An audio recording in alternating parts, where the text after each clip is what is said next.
just the way circumstances are rolling, here I am, and I am looking forward to this deal. Now, here's a couple of tips about the last Sunday of the year.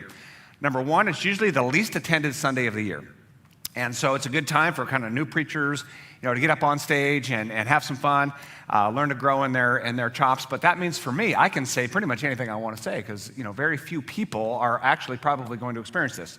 It's actually probably not true in 2020, but it's in my head. So I can say whatever I want to. So few people are going to be listening. The other thing is it's not tied to any series, right? So we ended one series, the Christmas series. We're beginning another one next week. So this is what's called a one-off. And so I can preach on anything I want and say anything I want to, and the world just has to deal with it. So you ready? All right, this is a first for me, first for you as well.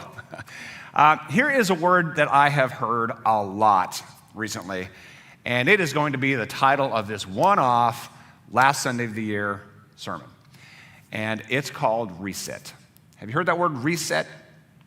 It's time for a reset. Now, just to kind of give you a little idea of the word, it means to adjust or fix in a new or different way. To adjust or fix in a new or different way.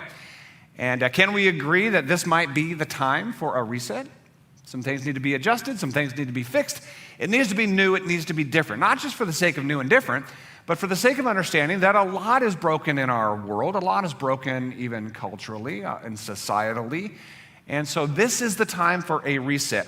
Now, many of us are familiar with the concept of reset. If our wireless, situation has some problems, it's starting to get a little buggy, there is a little button on the back of the router called the reset button. You take a little, paper clip or something like that and hold it down for 30 seconds and the whole thing restarts. Did you know that? Right? It's a little trick. We have an IT staff, and I know all they do is press reset buttons. They don't do anything else. They just press reset buttons. I'm joking.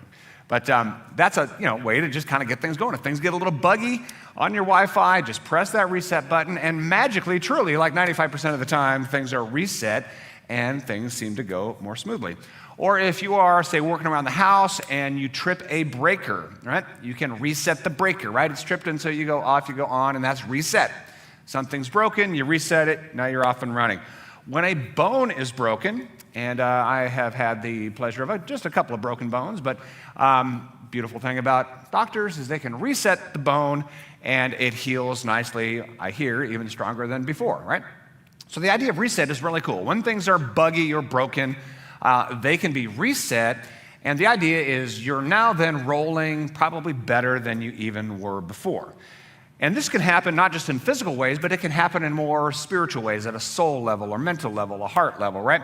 When our thinking goes sideways, and that can happen just like a computer gets buggy or Wi-Fi gets buggy, our brains get buggy, right?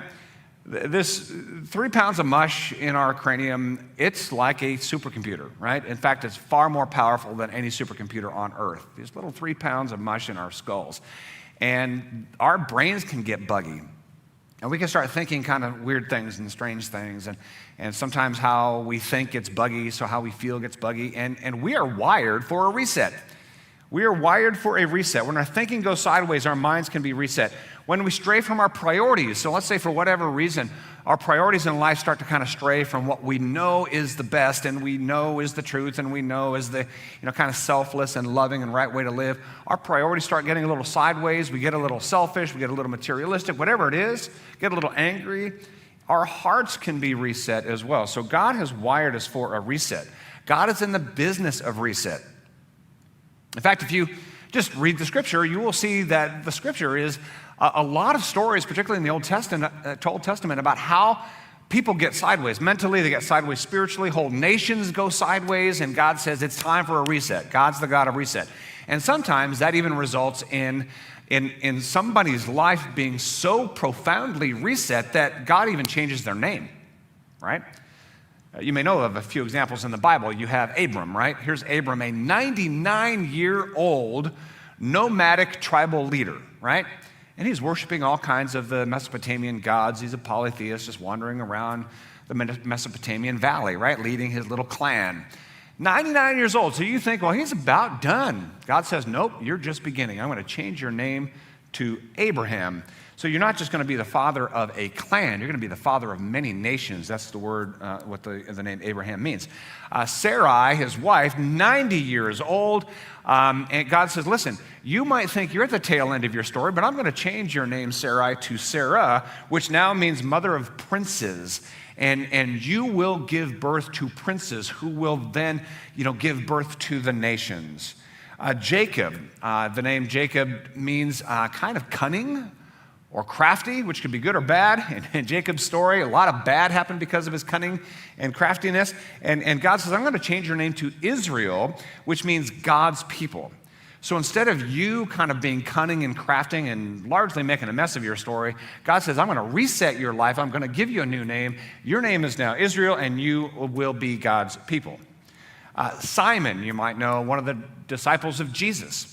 Simon, the word means listener. The name means listener. Well, if you read the story of Simon, one of the core disciples of Jesus, he's not much of a listener. He's a talker. And so Jesus says, you know what? Instead of kind of chastising you for talking too much and not listening enough, I'm going to just change your name to Peter. You will be Petra. You will be the rock. And so Jesus just started using his Peter name and stopped using the Simon name and says, you're going to have a reset, Peter. You are going to be bold and you are going to be strong. You are going to be the rock upon which I'm going to build so much of my church. And so a lot of this story of reset is pretty fun because in our own stories, when we experience difficulties, when we experience struggles, when we experience even failure, God's a God of reset. God's the God of reset. He'll take that little paper clip in the back of your brain and he'll say, time for a reset. And we're going to hold that down for 30 seconds, right? And we're going to start this anew. In fact, one of the most famous passages in the New Testament is 2 Corinthians 5, 17 through 18. It'll be familiar for a lot of you. It is God's promise of reset. Anyone who belongs to Christ has become a new person. When we place our faith and trust in Jesus Christ, it is a reset, even to the point where Jesus says it's kind of like being born again. You talk about a reset. How about the idea of being born again, right? And it's this interesting concept that we can start a new story. Anyone who belongs to Christ has become a new person. The old life is gone, and all things are becoming new. So the tense is important here, right? What's past is past. The old things are gone. So whatever you've done in the past, whatever guilt you carry from the past, or whatever regrets you carry from the past, whatever bad habits you carry from the past, it's gone. The past is the past. What matters most is what's happening right now, and God says what's happening right now is a reset. The old is gone. What's happening now is you are becoming new. It's a process, right? So it's not an instantaneous thing. Voila, all things are new. Voila, we're just like Jesus. Voila, we've been delivered from whatever. No, it's a process of becoming new. It's a process of the reset and even a reboot. And all this is a gift from God who brought us back to himself through Jesus Christ. And so it's an exciting thing to believe that God is a God of reset. Not only can I be reset in powerful ways, but our nation can be reset if we allow it. And that's kind of the trick, isn't it? God is not going to forcibly reset. You remember back in the old days to restart a computer, Control-Alt-Delete? You remember those days, Control-Alt-Delete? That's a hard reset. Your computer is just going completely sideways. Control-Alt-Delete, and you hold it there, and basically you're just saying, you shut down, we're just done, right? And that's kind of a hard reboot. God doesn't do that. God doesn't Control-Alt-Delete you. It's an invitation. We are free agents. And we can choose to submit ourselves to God's plan for reset, or we can fight him on his plan for reset. And he says, listen, I'm here. I'm always here. I'm always gracious. I'm always kind. I'm always loving. I'm always forgiving. I'm always ready to do some powerful work in your life. I'm always ready to do a reset in your world, but you've got to allow me to do it. You've got to allow me to do it. So as you know, I think back on the 51 weeks here of 2020, and just to kind of recount that in my head, it's quite a journey. We did this last night as a family. We're all together, and we just started recounting the story. It feels like forever ago, that March 16th date, that first shutdown date. It just seems forever ago, and it was only 9 months ago. And we're just recounting the year and all that has happened in our family, in our church, in our school, in our rescue mission, and with the kids' lives and our country and election and racial tensions and the whole thing. The story has been just remarkable, remarkable. It is time for us, as we head into 2021, to think about what kinds of resets we want to experience and to invite God to do that reset in our own lives. So today I'm going to ask you to consider allowing God to do 4 resets in your life. The first 3 of them, you're going to think, okay, that makes total sense. I'm going to make some decisions about the first 3. The 4th one, it's going to be a little more difficult, and I'll just be honest with you, that we're probably going to waste a lot of time on this 4th one because I don't think many people are going to do what I'm asking them to do. Not that I'm the sovereign. I'm definitely not. I'm going to make a plea for that 4th reset, and I'm going to make a passionate plea, and I'm probably going to be wasting a lot of time. Just 10 minutes. You'll get it back. So here it is. 3, I think, kind of intuitive, yes, of course, resets, and 1 far more difficult. So you ready? Here we go. Big picture. I'm asking that we transition or reset a pressured life to a tranquil life. A pressured life reset to a tranquil life. Now, most of life, I would say pre-2020, it was pressure. I mean, the American culture is a culture of pressure. There's a lot of pressure in American life. There is the pressure to have a dialed-in family, right? We want to have a dialed-in family. There's some pressure to look like your family's kind of doing well. There's pressure to be successful. I mean, the American life and the American sort of value system is about being successful to the point where, that means more money and more lifestyle, bigger lifestyle, owning the right stuff. There's pressure to get the kids anything they want, right? If the kids want something, there's pressure to get it, no matter the cost. It's like, get the kids what they want. If that kid down the street's got it, my kid's got it. If that kid's in a club, my kid's in a club. If this kid's got those clothes, my kid's getting those clothes. It's just the pressure to have our kids have the stuff. There's pressure to look good online, and so we're always posting the fancy stuff online. Everything's clean and nice and wonderful. There's pressure to be busy, always pressure to be busy in America, right? That's how we sort of understand our value. Oh, I'm so busy, which means I must be so important. And it's a pressured kind of a culture. We live in a pressure cooker culture, which is why I believe there is a lot of anxieties and depressions because of the pressurized culture we live in. Now, 2020 forced us to slow down, right? Especially last spring. It forced us to slow down. It forced us to live a more tranquil life. Now, I love that word tranquil, right? Tranquil. It just sounds peaceful. Tranquil. It sounds better in Spanish. Tranquilo. Oh, it sounds good. Tranquilo, right? It's just a beautiful word. If my head starts getting busy or I start feeling some pressure, that word just kind of pops into my head, and my self-talk is, tranquilo, hombre, right? Just settle it down, man. It's going to be okay. Settle it down. And that kind of calms me down. Just the word, especially in Spanish, calms me down. And so in 2020, we experienced a little bit of forced tranquility for seasons, right? And it was because of a bad thing, but it was interesting to just watch, kind of social media and how people processed this slowed down life. And for so many people, there was some, sort of unsettledness for sure, but most people were thankful for the time with their family.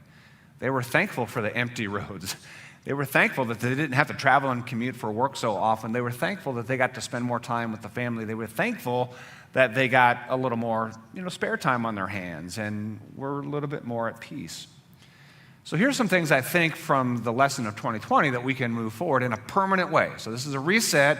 We're going to take some of these lessons of 2020, reset our lives, our minds, our schedules, our habits, our hearts, and we're going to do something different going forward. So I'm going to ask us to consider a more tranquil schedule. A more tranquil schedule. So some of that more peaceful schedule we had by force in 2020, I'm going to ask us to have by choice in 2021 and forward. Now, in order to have a more tranquil schedule, we have to say no to stuff, and it is so hard to say no to stuff.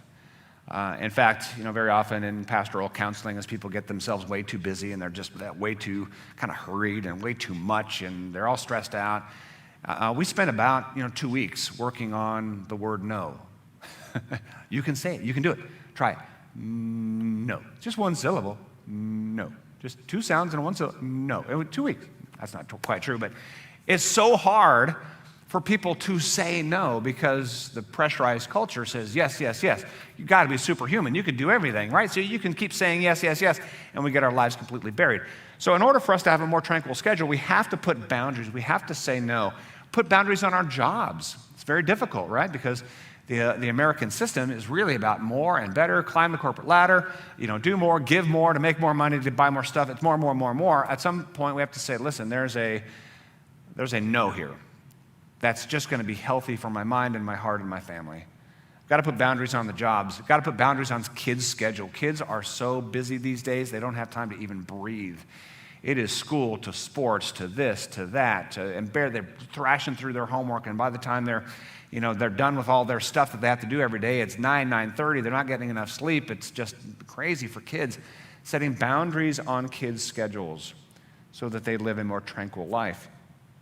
Margin, not just to say no to some things, but that gives you the space then to say yes to the better things, like friendship, right? Just spending more time hanging out with people. Spend more time with family, right? These are the things that really make life wonderful, right? More hours on the job don't make life more wonderful. More busy schedules don't make life wonderful. But time to invest in friends and family does make life more wonderful. I love what Ephesians 5:15 says. Be careful how you live. And I love that phrase. Be careful how you live. And that means, understanding that time is a great gift of God, so let's be careful with it. Time is the most valuable resource on earth, more valuable than any treasure, more valuable than gold itself. Time. It is a resource that you cannot ever get back. And so how we manage our time, how we use our schedule is probably the most valuable thing that we can do in life. So be careful how you live. Not as unwise, but as wise. Make the most of every opportunity. Just to kind of put it sort of in reverse is did we make the most out of yesterday? So just think about that. Do a little audit of yesterday. Did we make the most out of yesterday? And by that, I don't mean did we accomplish everything. I don't mean were we super busy, kind of running around doing this and that. I don't mean did we get our checklist done, our to-do list done. But was yesterday the most of that opportunity that you had yesterday or that I had yesterday? Did we make the most out of it? Was it a day of connection? Was it a day of good conversation? Was it a day of relationship? Was it a tranquil day? And if it wasn't those things, then maybe we have to be more careful with how we use our time. My big turnaround was 2020. Up until 2020, I was making a mess of life. I mean, I was saying yes to way too many things. I was working 60-plus hours in ministry. I was building spec homes. I had a media business. I was just saying yes to everything because the way I was wired is the more people who told me, I can't believe all you do, it's so amazing, the bigger deal I thought I was. And so all of my insecurities, which I held, pretty tightly and pretty deeply, I didn't want anybody to know my insecurities. So the more I did, the more affirmation I got, the better I felt about myself, right? And as a result, I was ruining my own just personal well-being, just going nuts. I had a wife that we were drifting apart in terrible ways. I had a brand new baby girl that I was not spending near enough time with, and so I had to hard reset my schedule, and it took 2 years to unwind all that stuff. And when I emerged at the end of those 2 years, from that point to this very day, I have lived a tranquil schedule. It means the world, a tranquil schedule. I would also encourage you to live with a more tranquil budget, And, in a year like 2020, what is really important starts taking center stage, and the things that are not really important start taking the back seat, right, and backstage. And so what has become clear, I think, for a lot of people in 2020 is relationships are more important. People are more important. And so this striving after more and more money and more things probably needs to take its appropriate place, which is behind the scenes, right? Not front and center, but behind the scenes. As we talked a little bit about last week, money, I truly believed, is the most revered and worshiped thing in America. It's all about the economy in America. It's all about money in America. And so much stress is created chasing more of the career to make more money, to buy more things, right? Tranquility, however, comes with contentment. Contentment. Now, sometimes contentment can be confused with laziness. I understand there's kind of a fine line there, but contentment is more of a spiritual state that says, listen, I'm happy with what I have. I'm happy with the job I have. I'm happy with the stuff I have. And truly, even as the Apostle Paul says, if I've got enough to eat and I have some shelter and I have some clothing, that's all I need, right? A little bit of food, a little bit of shelter, a little bit of clothing. That's all I need, and that is absolutely true. From a purely objective point of view, that's all I need. Everything else, everything more than a little food, a little clothing, a little shelter is just kind of bonus territory, but it's not necessary. But wow, the American economic machine is just obsessed on more purchases, more stuff. And that creates, just this tension. And so perhaps we can reset this love of money and reset towards contentment. It still means we can work hard, no problem. It still means we can climb the corporate ladder, but we're just not going to be chasing more money, more stuff. I love what Proverbs 14:30 says. This is a great proverb to live by. A tranquil heart leads to a healthy body. You know what stress does to a body. I mean, you talk to any medical professional, what stress does to the human body is incredibly bad. I mean, even a lot of the ailments that we deal with and even our immune system, all of it is really impacted by how stressful we are or how tranquil we are. And from 3,000 years ago, the scripture has said, a tranquil heart leads to a healthy body. However, the opposite of that is envy, which I thought was really interesting here in Proverbs 14:30. The opposite of tranquility is envy, which is like a cancer in the bones. Now, that's a New Living Translation. They didn't know about cancer 3,000 years ago. But it's like cancer. It's hidden, this envy, this quest that I want what you have. I want more money, more stuff, right? That envy is the opposite of tranquility. And it does harm. It does harm. And here's the cool part. When we have a more tranquil budget, which means we are creating more margin, right? We're not living on the edge, we're creating more margin. What we do with that margin is so satisfying, right?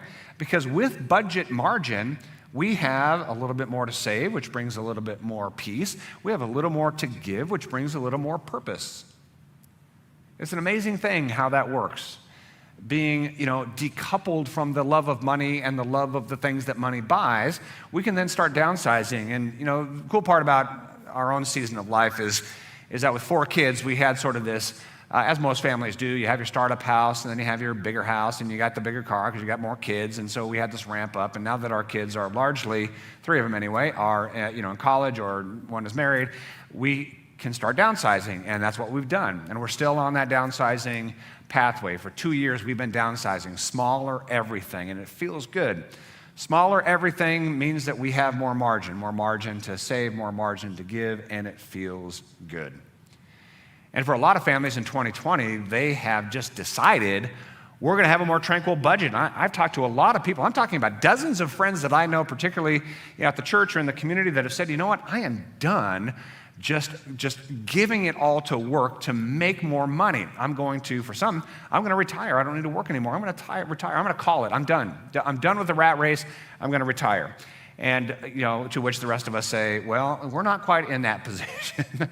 But many people have said, I'm going to start downsizing. I'm going to start selling the things that, I have too much of, selling some of the toys, downsizing the house. I mean, we're just going to go on a journey of getting this financial world, this budget, a little bit smaller so that I can live a more tranquil life. That's a more tranquil, more peaceful world comes when we have these margins, so we have a more tranquil schedule, a more tranquil budget. Third, a more tranquil family. A more tranquil family. As everybody got home in the spring, and then we started getting out around town, in the summer, and then now we're kind of pulling back a little bit more at home, family takes center stage.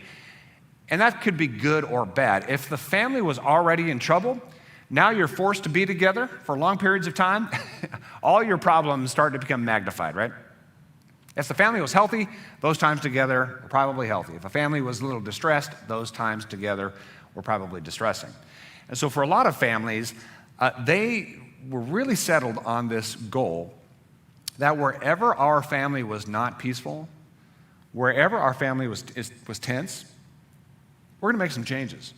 We want a more tranquil family. And that comes with some decisions. Like, I'm not going to sweat the small stuff. I'm not going to stress over the small stuff. I'm going to let the little annoyances go. They're not that big a deal. I'm going to appreciate my family more, and I'm going to tell them how much I appreciate them. I'm going to enjoy daily moments. I'm going to find ways to have these daily conversations, these daily connections with my family. I'm going to prioritize time at home and vacations, right? Prioritize even the simple things throughout the week. Where can we connect and share meals together and have long conversations together? I'm going to create a happy home. We can create a tranquil home, just making a few of these tweaks. Ephesians 5:21 summarizes how to have a happy home. This is the beginning introductory sentence to a whole, chapter on family life. And here is what the Apostle Paul says: submit to one another. That is the key to a tranquil family. Submit to one another. And that word submit, isn't the most fun word that we can, think about when it comes to home, but it really is the best word. It is a husband submitting to his wife and his kids, and a wife submitting to her husband and her kids, and the kids submitting to the parents, and the parents submitting to the kids. It's mutual submission, which simply means living for the betterment of others. To submit isn't this weak, subservient, whatever you want. Not at all. That word is a willful decision to live for the other's benefit. And so if we are submitting to everyone in our household, is today I get to live for the betterment of my wife. Today I get to live for the betterment of my kids. And if that's in our mindset, that's that biblical submission, is today I get to live for their benefit. When something happens to me, right, it's annoying, I don't particularly like it, well, I'm not living at home for my benefit. So I could let a lot of the small stuff go. It doesn't mean, again, we're weak and subservient and take all kinds of nonsense. No. It means the strength to be able to say, I am going to willfully live for my wife's betterment, willfully live for my kids' betterment. And that's a position of strength, right?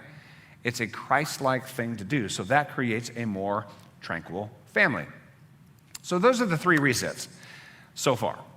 A tranquil schedule, that takes some time to kind of reroute some things.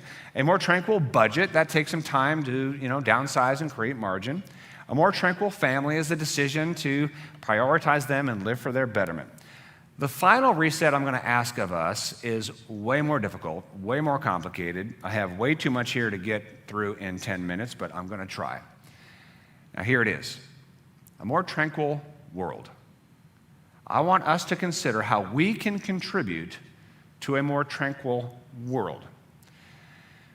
Now, at first you might think, well, that's above my pay grade, right? I can't make a more tranquil world. I am one of, 7 point whatever billion people on the earth, 350 million people in America. What can I do to make a more tranquil world? Well, I'm glad you asked that question. Here's how you can make a more tranquil world in 2021 and beyond. First of all, it is about understanding that 2020 divided us into outraged tribes. We've got to recognize that. We have to own it, we have to understand it, and we have to believe it. 2020, and keep in mind 2020 is just a concept, just a year, but what happened in 2020 is we were divided into outraged tribes. Now, the reason why this is so difficult is because for a lot of us, we might think immediately, oh yeah, they were outraged, they were in their tribes. Most of us were put in outraged tribes in 2020. Now, I usually don't speak in these terms, but I have to here because these are self-evident truths, right, about American life and really life in the West and what we have become. It is concerning. It's concerning how divisive we are. It's concerning how tribal we are. We are going back to primitivity. We are going back to tribal world. I have my camp. I have my people. These are the people I'm comfortable with. These are the people I'm going to befriend. Everybody else I'm not going to trust. Everybody else I'm going to call the enemy. I'm going to name call. I'm going to point fingers. I'm going to blame. I'm going to punish. I've got my tribe. Everybody else is bad. Everybody else is the enemy. Everybody else is wrong. That is what's happening to America in ways that were so extreme in 2020 is that there is truly a fear about the future of this country. So So I'm speaking in terms way, way up here, but I believe this, and I think it's self-evident. I don't believe what I'm going to say here is opinion. We have become little outraged pawns on a chessboard being played by corporate media and corporate politics. Now, we're in heavy territory here, right? These are big concepts, but there is a massive media machine out there and a massive political machine out there, and they are playing us like pawns on their chessboard. Don't tune me out here, please. I know we don't like to think of ourselves in demeaning terms. I just demeaned us all. I mean, I'm owning it. Well, I called us all, myself included, little pawns on a chessboard run by corporate media, corporate politics. And so I know it's demeaning. But if we're going to truly have a reset toward a more tranquil world, we've got to own this stuff. We have to own that we are tribal now. We have to own it. We have to own the fact that we are being played by corporate media and corporate politics. Tech giants like Google and Facebook track our every online move and set digital traps for you and I to step in. That's what they do all day, every day. I'm not telling you anything that isn't just obvious and self-evident. Every single time you use your phone, every single time I use my computer, every single time we are online, massive companies are tracking our every single move, sometimes our voices. There's new terms and services now that say we can track your eyes so that we can tell what you like and don't like by what you're seeing. It's crazy out there. It is happening. This is not weird, edgy, radical extremism. It's just daily life in America. It's happening. And what happens is these companies know us. They profile us. It's all algorithms. It's just ones and zeros. They know us, they track us, then they dangle a little trap in front of us, and they bait that trap. So, just by little example, we bought one of our kids an Apple Watch for Christmas, right? It's kind of cool. I bought an Apple Watch. Well, I cannot tell you how many ads there are of watches that are popping up in my world.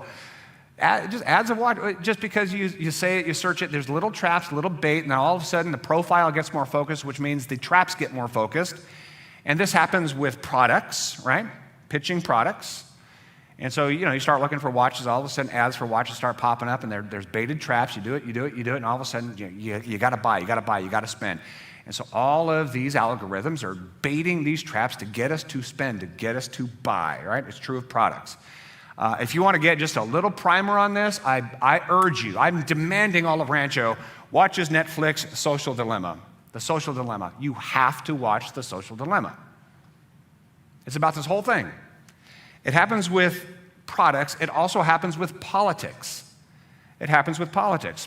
And so, let's say you are more progressive in your leanings, and so you just start, little dabbling around about progressive causes. Well, the algorithm works, and now it takes you down further baited traps. Oh, go here, click down this, and all of a sudden you're in an online rabbit hole getting into all kinds of weirdness.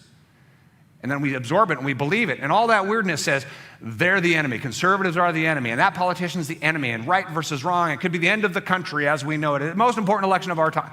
And yes, and we're going down all of these rabbit trails, all these dark black holes that computer systems have been baiting traps, and all of a sudden we're down, and all of a sudden we believe hook, line, and sinker, and they have us by design. So I want you to imagine a room full of big tech executives strategizing how to bait and trap you with every single way they focus you and place focused ads. Just imagine corporate rooms in penthouses strategizing how to get you. And we're just online doing our thing. We don't know any of this. Imagine political strategists in boardrooms deciding how to trap you, how to fool you, how to get you to buy into what they're saying so you will give them votes and money. Imagine those boardrooms, how to manipulate you.